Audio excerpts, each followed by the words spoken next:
అన్నమయ్య జిల్లా రాజంపేటలో ప్రపంచ పర్యావరణ దినోత్సవం వనమహోత్సవ జిల్లా స్థాయి వేడుకలు అటవీశాఖ ఆధ్వర్యంలో ఘనంగా నిర్వహించారు.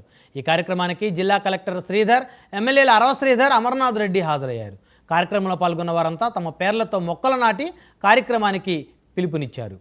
ఈ సందర్భంగా కలెక్టర్ శ్రీధర్ మాట్లాడుతూ జిల్లా వ్యాప్తంగా 4.36 లక్షల మొక్కలు నాటామని చెప్పారు.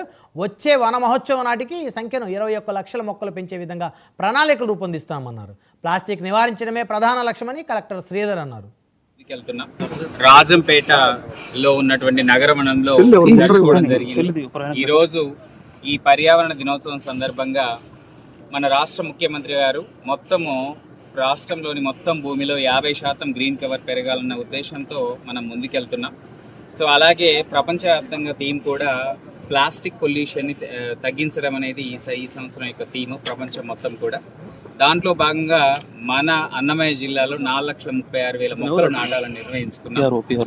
సో ఇది వన మహోత్సవం నాటికి 21 లక్షలకు పెంచుకోవాలని చూస్తున్నాం. మనకు ఋతుపవనాలు కూడా ముందు వచ్చాయి, వర్షం పెరిగింది కాబట్టి మన దగ్గర కూడా మొక్కలు పెరిగి అంటే ఈ రోజు పెట్టుకోవడానికి మనకు అనుకూలంగా ఉంది. సో ఈ రోజు 4,36,000 మొక్కలతో మొదలుపెట్టి మరి వచ్చే వర్షాకాలం మొత్తం కూడా మొక్కలు నాటడమే కాదు వాటిని రక్షించి సో పర్యావరణ పరిరక్షణకు పాటుపడాలని ప్రతి ఒక్కరిని కోరుకుంటున్నాము. రాజంపేటలో ఉన్నటువంటి నగరవనంలో